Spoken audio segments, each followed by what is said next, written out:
وبرنتم ديكاش يا ديكاش يا رجاله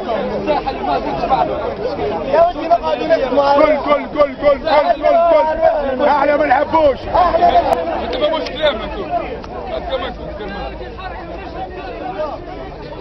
اسمعي تونس الكل تستنى راهي اليوم يصير طرد النهضه ما عادش تقعد لها حتى قايمه. اساليبكم نفس اساليب التجمع عمركم ما مثلتونا. ليه ما يصحكم ما تعرفوش حتى الاسلام ما تعرفوش تمثلوه.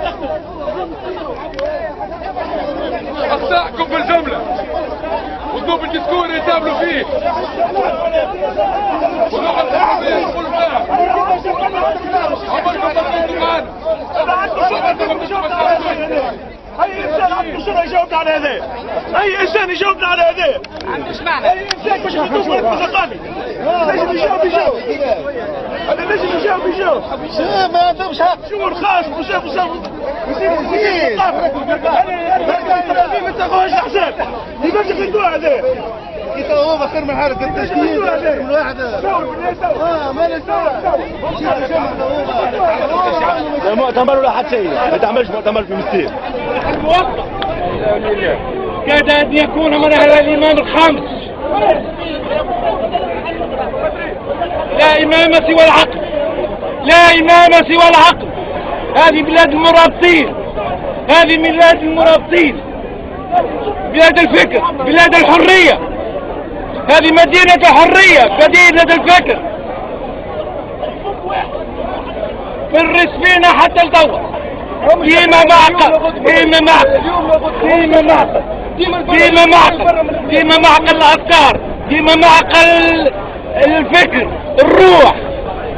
هذه مدينة المنافقين. مدينة العقل. مدينة الرابعة الرباط.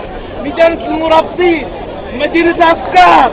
هذه المدينة اللي صنعت بورقيبة وصنعت البازل وصنعت غشبينة وصبع الداع كل ما هو فكر الإسلام. بالكاش ضربونا بالكاش.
شعل عليهم.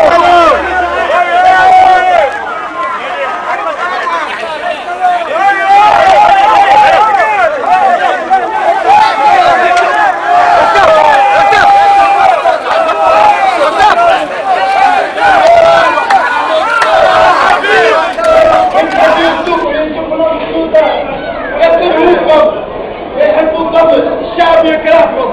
الشعب يكرهكم. مصير ما تجيوش. شعبوا ارواحهم. راشد غنوشي كان باش يجي عنده 15 يوم نبهنا عليه قلنا لهم ذم روحهم. هذا محمد الجبالي قال نتحداكم. سي حماد الجبالي قال نتحداكم اهل المناكير، رانا رجال ورانا ولاد مجيبه ويعرف عنا خزات قبل مع حركه النهضه جرار حرب نزل صحراء نزل كان هنا ويعرف قبل لنا فرق نقام عليه راهو هما بداو ضربونا بالغاز راهو. شوف جماعه لجنه التنظيم الميليشيا اللي جايبه وكريه الفلوس شفعتنا غاز هيك علاش راهو اتجاهنا لهم ومش نوصيهم حاجه اسمها غاز مستير نحيوها من الخريطه مستير ينساوها يجيو ناس واضح.